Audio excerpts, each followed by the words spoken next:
नमस्कार, मैं Archita Sen Lokvani TV news पर आप सभी का स्वागत करती हूं। आइए जानते हैं भीलवाड़ा की कुछ खास खबरें। आप कुछ कहेंगे या हम सवाल करें सीधे? सवाल ही नहीं होता। अरे यार चुप रहो, अरे शांति रखो भाई। अरे आप लोग चुप हो जाओगे तो फिर शुरू करें। भीलवाड़ा में 5 दिवसीय हनुमंत कथा के दूसरे दिन पत्रकारों से रूबरू होते धीरेन्द्र कृष्ण शास्त्री ने कही बड़ी बात, अनेक सवालों के दिए जवाब। आप भी सुन क्या कहा धीरेन्द्र कृष्ण शास्त्री ने। आज के भारत की तस्वीर, आने वाले हिंदुस्तान के भविष्य की तकदीर देखें।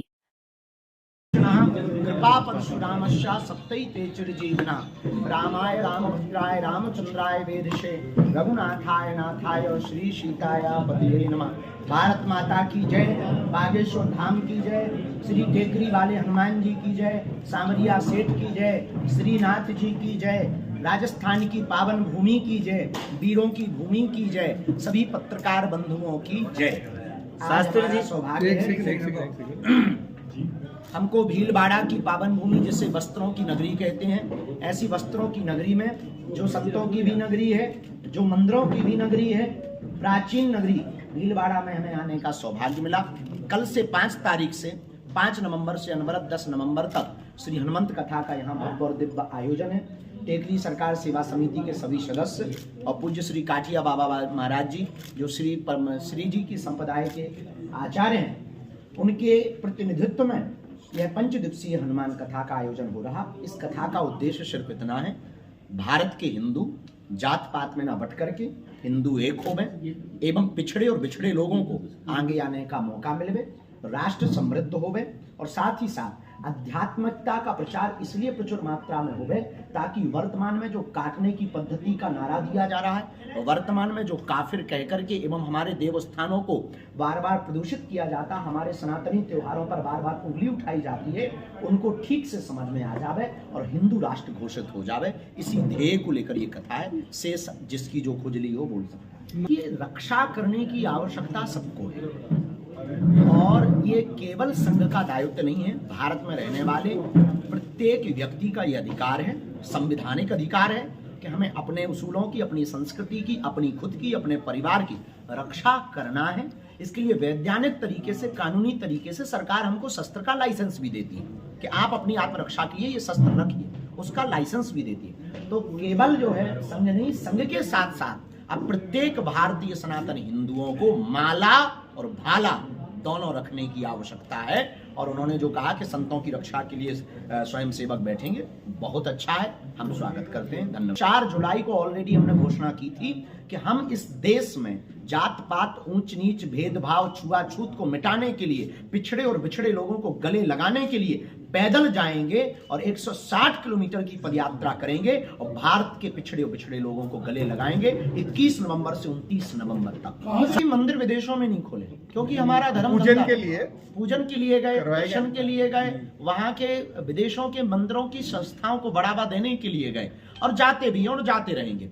भारत के भी जितने मंदिर, जैसे यहाँ आए तो टेकरी सरकार विराजमान है, पूज्य महाराज जी गौ सेवा करते हैं, तो इसीलिए आए हैं कि टेकरी सरकार की महिमा व्याप्त हो गए। और बहुत ही जल्दी महाराज जी ने कल अनावरण किया, बहुत बड़े मंदिर का एक बहुत विशाल अनावरण किया, तो उस मंदिर के नक्शा का अनावरण किया, उस नक्शे वो है बन जावे, बस यही शास्त्री। वर्तमान में तो केवल जात पात, भेदभाव, छुआछूत, ऊंच नीच को मिटाने के लिए उनको संकल्प दिलाया जाए। हम हिंदू हैं, पहले ये गौरव करें, हम हिंदुस्तानी है, पहले ये गौरव करें। इस देश में आने वाले विदेशी लोगों को ना तो कोई यहाँ पर हिंदुस्तानी मिलता ना भारतीय मिलता, या तो जाट मिलता, या भूजन मिलता, या ब्राह्मण मिलता, या क्षत्रिय मिलता, या वैश्य मिलता, या शूद्र मिलता। हम ये कहना चाह रहे हैं जात पात को मिटा करके सबसे पहले आप हिंदुस्तानी हो। हिंदुस्तान का मतलब हिंदुओं का स्थान, मैं हिंदू हूं, इस पे पहले गौरव तो करो, I proud of you Hindu. तो पहले इस पे संकल्प दिलाएंगे, इसके बाद में शास्त्र की रक्षा, फिर शस्त्र की बात करेंगे। भी हम करवा चुके हैं, ऐसा नहीं कोई नया प्रयोजन नहीं है, पर यहाँ कर रहे हैं तो बहुत अच्छा कर रहे हैं। आप लोगों को शास्त्री जी सनातन बोर्ड का आप लोगों को स्वागत करना चाहिए कि किसी धर्म गुरु ने अपने व्यासपीठ के मंच से उन लोगों को भी पुकारा है जो नगर को स्वच्छ रखते हैं। हम दिलों को स्वच्छ रखने की बात करते हैं, लेकिन हम उनसे आरती इसलिए करवाएंगे कि ये स्लोगन जो भारत में बनाया तोड़ने के लिए कि भाई तुम तो बिछड़े हो, तुम तो पिछड़े हो, तुम्हारा तो कोई नहीं है। ये सब बड़े बड़े लोगों के प्रोपोगंडा हैं। उन लोगों के मुंह पर तमाचा मारा जा सके कि इस देश में अब सब समान हैं, ना कोई बड़ा है ना कोई छोटा है। व्यासपीठ पर अगर महात्मा आरती करते हैं तो नगर के सफाई कर्मचारी भी सफाई करते हैं। तिरुपति बालाजी में जो व्यवस्था मिली है, तिरुपति बालाजी में जो अभी बीच में पिछले समय में कांड हुआ है, उस कांड को देख करके ये होना ही चाहिए। जात बताने में क्या दिक्कत है? जब तुम जिस जाति के नाम का आप कागज लगा सकते हो, नौकरी पा सकते हो, तो फिर जात बताने में क्या दिक्कत हो? क्या शर्म? जात बताने में कोई शर्म नहीं है, पर जात पात फैलाने में शर्म होनी चाहिए, जात बताने में शर्म नहीं होनी। राजनेता, देखिए हम राजनेताओं के ना नाम लेते हैं ना उनके ऊपर बयान देते हैं। कोई है, उन्होंने यही बोला था, आरोप प्रत्यारोप कोई किसी से जोड़ करके लगाया था, शायद ऐसा कुछ किसी पत्रकार ने ही पूछा था। तो हमने कहा तो हमने कहा कि भाई हमारे पवित्र मुंह से हम किसी भी राजनेता का नाम नहीं लेना चाहें, क्योंकि हम राजनीतिक पार्टी के सपोर्टर नहीं है ना।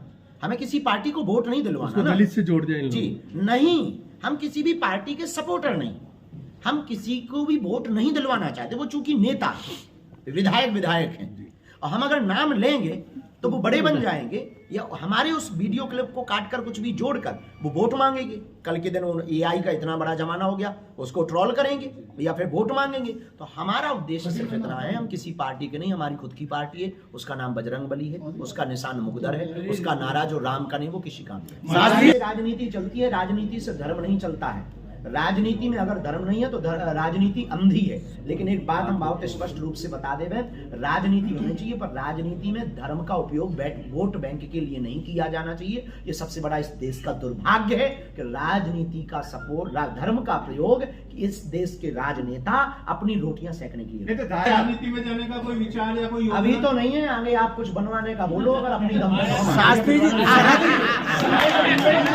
कि हमारा ये बयान था कि आप छेड़ोगे तो हम छोड़ेंगे नहीं, क्योंकि ये 2024 का जागा हुआ हिंदू है। वो 2010 वाला हिंदू नहीं है कि हिंदू हिंदू कहने के नाम पे वो डर करके अंदर घुस जाए। ये हमारा उद्देश्य था इस बयान को देने का। और दूसरी बात, आप किसी की बहन बेटी को छेड़ोगे क्या वो छोड़ देगा? आपने हमारी श्रद्धा के 35 टुकड़े, कोलकाता की बेटी का निर्दयता के साथ में आपने रेप करके उसको मार दिया, रामचरितमानस को जला दिया, तुम्हारे ही राजस्थान में कन्हैया लाल दर्जी के अंदर छुरा भोंक दिया, यहाँ पर एक पढ़ने वाले बच्चे के अंदर छुरा लगा दिया, सिर्फ धर्म के नाम पर। अब हिंदू जाग गया, भारत का हिंदू एक हो गया। आप छेड़ोगे तो आपको भी नहीं छोड़ा जाएगा। क्यों नहीं होना चाहिए? जब वक्फ बोर्ड है तो सनातन बोर्ड क्यों नहीं होना चाहिए? एक ही देश में तो रहते हैं, क्या हम नहीं वोट देते हैं? आज क्या खा पी करके आए हो आप? दूसरी बात सनातन, अरे भाई जी गुरु जी, जी गुरु जी, भाई साहब सनातन बोर्ड मंगा रहे सनातन बोर्ड का इसलिए गठन होना चाहिए क्योंकि वक्फ बोर्ड बना करके आपने कहा कि इस देश की संसद वक्फ बोर्ड की जमीन पे है, इस देश के मंदिर वक्फ बोर्ड की जमीन पर है। कल के दिन हमारे मकान वक्फ बोर्ड ले लेगा तो भैया हम सनातन वालों को तो कम से कम एक जगह छोड़ दो। एक देश में दोनों रहते हैं, अभी रहते हैं तो हम भी रहे। या तो वक्फ बोर्ड बंद हो या सनातन बोर्ड का गठन। अभी जन्मभूमि भी लिए हैं, वो तो काशी वाला भी लिए हैं, उनके पास तो बहुत जगह है। लेकिन राजस्थान में वर्तमान में लव जिहाद का बहुत बड़ा मुद्दा छाया है। यहाँ पर बहुत प्रायोजित तरीके से ऐसा कर रहे हैं। राजस्थान और पूर्व भारत के युवाओं को हम प्रार्थना करेंगे, हमारे पीछे मोबाइल लेके जितने घूमते और भागते हैं उन युवाओं से हम प्रार्थना करेंगे, तुम ऐसे मत बनो कि तुम्हें किसी की सेल्फी लेने के लिए पीछे दौड़ना पड़े। ऐसी कामयाबी पाओ कि तुम्हारे पीछे लोग सेल्फी लेने के लिए दौड़े। सोशल मीडिया पर एक्टिव रहते हैं तो उपयोग ही तो करते हैं, सदुपयोग ही तो करते हैं, हिंदुओं को ही तो जगाते हैं। रील में भी है तो रियल में भी तो है। धर्मांतरण पर बात करना, सनातन पर बात करना, इस देश में तलवार की धार पर चलना, तो ये तो पता है कि वो प्रायोजित तरीके से निपटाएंगे, हमें ये पता है। लेकिन हम कुछ करके जाएंगे, हमें ये दूसरी बात, इसका मूल कारण कभी भी कोई हाजी या मौलवी गंदा काम करता है या पादरी गंदा काम करता है तो कभी भी उसके मजहब के लोग तूल नहीं देते। हिंदुओं की एक ही सबसे बड़ी कमी कि ये अपने गुरुओं में गुण देखने की बजाय अवगुण देखते हैं। जैसे ये भाई साहब अभी कह रहे थे कि आप सोशल मीडिया का उपयोग करते हैं, ऐसे ही हिंदू होते हैं जो अपने गुरुओं में सिर्फ अवगुण देखते हैं कि बाबा फंसेगा कहाँ, बल्कि पादरी या मौलवी नहीं देखते। पादरी में, मौलवियों में भी कई हलाला करते हैं, लेकिन वो कभी भी एक कमेंट नहीं डालेंगे उनके भी त्योहार आते हैं, पर एक कमेंट नहीं डालेंगे। धर्मगुरु, हिंदू धर्मगुरुओं में एक ही दिक्कत है हिंदू मानने वालों को, और हिंदुओं के अंदर वो अपने धर्मगुरु की खुद बेइज्जती करते। गलत कहने वाले को गलत कहा जाना चाहिए, उन्हें जेल डाला जाना चाहिए, हम इसके सपोर्ट में हैं। लेकिन अपने त्योहारों का मजाक, दीपावली का मजाक, कृष्ण जन्माष्टमी का मजाक हम ये लोग वायरल करते हैं। कृष्णा ये है, वो करें तो लीला, हम करें तो कैरेक्टर ढीला। बड़े बड़े मुद्दे अगर मुकदमा होता है तो देखो, मुद्दा हमने उठाया तो जिम्मेदार तो भैया हम होंगे।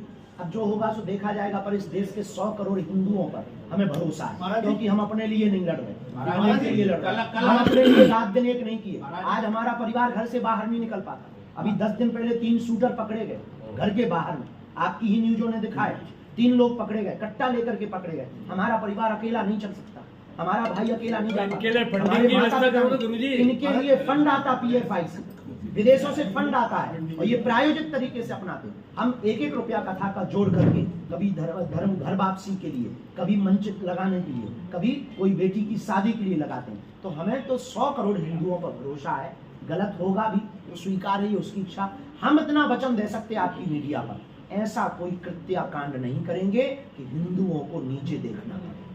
जो अभी है वो तो नहीं होगा, वो होगा, सबको रहने का अधिकार होगा। जैसे यहूदियों के देश में यहूदियों को एक पावर है कि आपको कोई भी देश अगर भगा देता है तो आप यहूदियों के देश में वापस जा सकते हैं। जैसे दुबई में सभी धर्मों के लोग रहते हैं, पर विशेष पावर वहां के मुसलमानों को है। जैसे पाकिस्तान में भी हिंदू रहते हैं, पर विशेष पावर वहां मुसलमानों को है। वैसे ही भारत में हिंदू राष्ट्र बनने का मतलब यह है, मॉरिशस, नेपाल, फिजी, सुरेनाम, ऑस्ट्रेलिया या इन हिंदू बहुल देशों में रहने वाले लोगों को, आज मान लो कनाडा के लोगों ने भगाया हिंदुओं को, उल्टा सीधा बोल रहे। अब अगर वो हिंदू भाग जाएंगे कहां जाएंगे? बांग्लादेश के हिंदू कहां जाएंगे? तो एक देश ऐसा होना चाहिए जो हिंदुओं के लिए होना चाहिए, इसलिए हमें हिंदू राष्ट्र चाहिए। ने विरोध किया है कि देखो अपना भारत बहुत अद्भुत है, सीमा हम लोग कितने सुरक्षित रखते हैं उनको, सीमा और हसीना दोनों को सुरक्षित रखते हैं। हमने सुतली बंगुर फोड़े, ये तो तुमने देख लिया। हमने 1 लाख पेड़े लगाए, वो नहीं तुमने देखे। वृक्षारोपण किया, वो नहीं तुमने देखा। जल संरक्षण, मृदा संरक्षण के लिए हमने बयान दिए, वो नहीं देखे। आपने सुतली बम हमारे देख लिए। दूसरी बात, हमको इस बात पे गुस्सा आई, तौकीर रजा साहब ने बयान दिया कि दीपावली पर पटाखे फोड़ने से प्रदूषण होता है। तो हमने उनसे कहा, भाई साहब बकरीद पर तो बहुत ज्यादा हलाला काटते हैं, जो भी होता है, खून खराबा होता है, रोडों पर होता है, अनियमित तरीके से होता है, तब तो प्रदूषण नहीं होता। आपकी अंदर आत्मविश्वास कितना है भगवान, आपके अंदर आत्मविश्वास कितना है, ये महत्वपूर्ण है। हम वो आदमी हैं जो अंदर है वो बाहर है। हमें अपनी गलती स्वीकार करने में 1% भी झिझक नहीं। हमने दक्षिणा ली, हमें बेटियों का ब्याह करवाना, हमें कैंसर हॉस्पिटल बनाना, हमें आदिवासी बेटियों को पालना है, क्योंकि हमारा क्षेत्र ट्राइबल है। वहाँ पर बेटियों को विवाह के नाम पर बेचते हैं, उनके माता पिता नहीं होते, वो पलायन करते हैं, तो हमें दक्षिणा लेनी है, हमारी मजबूरी है। हमारे पिता कुछ नहीं करते तो हमें परिवार चलाने के लिए दक्षिणा लेना, दरबार हम निःशुल्क चलाते हैं, तो हम दक्षिणा लेते हैं। इसलिए हम माया छोड़ने के प्रवचन नहीं बोलते, और हम इसलिए भी माया छोड़ने के प्रवचन नहीं बोलते कि अगर आप माया छोड़ देंगे तो देश को समृद्ध कौन बनाएगा? भारत अर्थ से ही समृद्ध होगा, ना कि साधु या बाबा बनाने से होगा। तो हम बाबा नहीं देश को बनाना चाहते, हम इस देश को विश्वगुरु बनाना चाहते, और विश्वगुरु तब बनेगा जब आर्थिक स्थिति मजबूत होगी। अब आप प्रवचन सुना करके हम बाबा बना दें तो एक IAS या IPS मुड़ जाएगा, वो जुड़ने की वजह। तो भारत के साधुओं को ये बात समझनी पड़ेगी, जो त्यागी है उन्हें त्यागी रहना चाहिए। आरती के बारे में हमने ये कहा था कि देखिए, मंच पर वो आ पाते हैं जो अमीर होते हैं, या नेता होता, या अभिनेता होता, या फिर समृद्ध होता, बाकी लोगों को नहीं पूछा जाता है। बाकी लोग सिर्फ ताली बजाने और मोबाइल की फोटो रील बनाने के काम आते हैं। असलियत में पार्टी को ये समझना चाहिए, जो देश की सत्ता पर बैठे हुए राजनेता हैं, जो MLA, MP या अथवा फिर मिनिस्टर या प्राइम मिनिस्टर या CM हैं, उनको एक बात समझनी चाहिए, उनकी औकात तब है जब उनके कार्यकर्ता गांव-गांव में कार्यकर्ता उनके लिए लड़ते हैं, केस खाते, मर्डर तक हो जाते हैं, लेकिन वो अपनी पार्टी को जिताने के लिए वोट देते हैं। और वही जब उनके नेता बनते हैं उनको इग्नोर करते हैं, तो हमें पे बुरा लगता है। हमारी कथा में जो 1 लाख लोग आ रहे हैं, बागेश्वर धाम की महिमा मंच पे आने वालों से नहीं है। मंच पे आने वाले सिर्फ फोटो खिंचाने आते हैं, ज़्यादा से ज़्यादा बातें करने आएंगे, और कुछ भी नहीं, लेकिन भगा भी नहीं सकते, नहीं तो कल के दिन कथा की परमिशन कैंसिल कर देंगे। तो बड़ी आफत है, भाई साहब को भगा भी नहीं सकते। पर असलियत में हमारे मंच पे आने का अधिकारी वो है जो सबसे पीछे खड़ा हुआ। बागेश्वर बाबा को दिखाई नहीं पड़ रहा, न बाबा ने उसको देखा है, पर दूर से एलईडी में देख करके ही हाथ जोड़ लेता है और बचनों को ही नजदीक मान करके सुनकर आंसू बहाकर घर चला जाता है। उस मंच पर आने का अधिकारी 5 साल हो गए, लगभग 1000 प्लस बेटियां हो गई हैं। 26 फरवरी 2025 को पुनः 251 बेटियों का विवाह है। 101 आदिवासी बेटियां हैं जिनके माँ बाप नहीं है वो। और इस बार हमने एक नया प्रयोग किया है। इस साल 2025 में 26 फरवरी को महाशिवरात्रि को जो बेटियों का विवाह होगा, प्रत्येक दलित बिछड़े पिछड़े दूल्हों को हम घोड़े पर बैठाएंगे और खुद लट्ठी लेकर के बगल में खड़े होंगे। हम देखते हैं कौन गुंडा है जो उन बेटों को नीचे उतारेगा। महाराज महाकुंभ में गैर हिंदुओं गैर सनातनियों की दुकान की रोक लगाने पर हमने प्रतिबंध किया था, ना कि प्रवेश पर। कोई आना चाहे उसकी आस्था है। इस देश में रहीम को भी स्वीकार किया, रसखान को भी स्वीकार किया। तो हम ऐसा नहीं कह सकते कि गैर वो कोई नए आवे, सब आ सकते हैं। पर हमने धंधे की बात की। आप दुकानें लगा रहे हैं, आप मक्का मदीना में तो हिंदू नहीं लगाता है। आपकी जो वो आते हैं मुहर्रम वगैरह आते हैं, उसमें तो हमारे कपड़े नहीं बिकते हैं, हमारे गरीबों के कपड़े नहीं बिकते हैं। चादर आप हमसे नहीं खरीदते हो, फिर हम आपसे क्यों खरीदें? आपको त्रिवेणी का मतलब पता नहीं, आपको शिव अभिषेक का मतलब पता नहीं, संतों का ज्ञान नहीं, कुंभ के मान मर्यादा का आपको पता नहीं है, सनातन का आपको ज्ञान नहीं है। फिर आप क्या खाक पूजा सामग्री बेचोगे? आप क्या खाक व्यवस्था करोगे? फिर आपको क्यों दिया जाए? अगर देना ही है, चलो आप मक्का मदीना में हमारी दुकान लगवाओ, बाहर में कथा छोड़ के आपको कथा। अपराध करने वाला ना बालिग होता है ना नाबालिग होता है, न किसी जाति का होता है, न किसी धर्म का होता है। आतंकवाद हिंसा करने वाला सिर्फ एक अपराधी होता है, उसको वैसी ही सजा मिलनी चाहिए। महाराज जी, दोनों पैरेलल चलते हैं, दोनों की रेस चलती है, सकारात्मक और नकारात्मक, पॉजिटिविटी और नेगेटिविटी। साधुओं का एक अपना दायरा है और शैतानों का एक अपना दायरा है।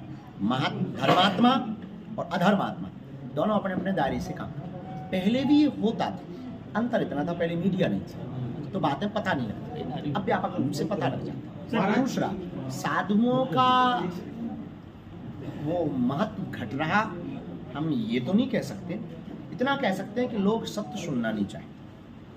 हम वही कथा केवल सुनाएंगे, कोई नहीं आए, थोड़ा चमत्कार दिखाएं, दरबार लगाएं तो लोगों को मजा आता है, तो वो देखने ही चले आते हैं। दाही है, बिना दरबार ही चमत्कार। दरबार तो सब बताएं हमारी डमरू है, बहुत स्पष्ट बता रहा हूँ। डमरू बजाना है, दरबार लगाने के बहाने हमें सिर्फ हिंदुओं को एकजुट करना है। ना हमें सिद्धि दिखानी, ना हमें सिद्ध बनना, हमें चमत्कारी गुरु बनना, हम आज्ञाकारी चेला बनना पसंद है।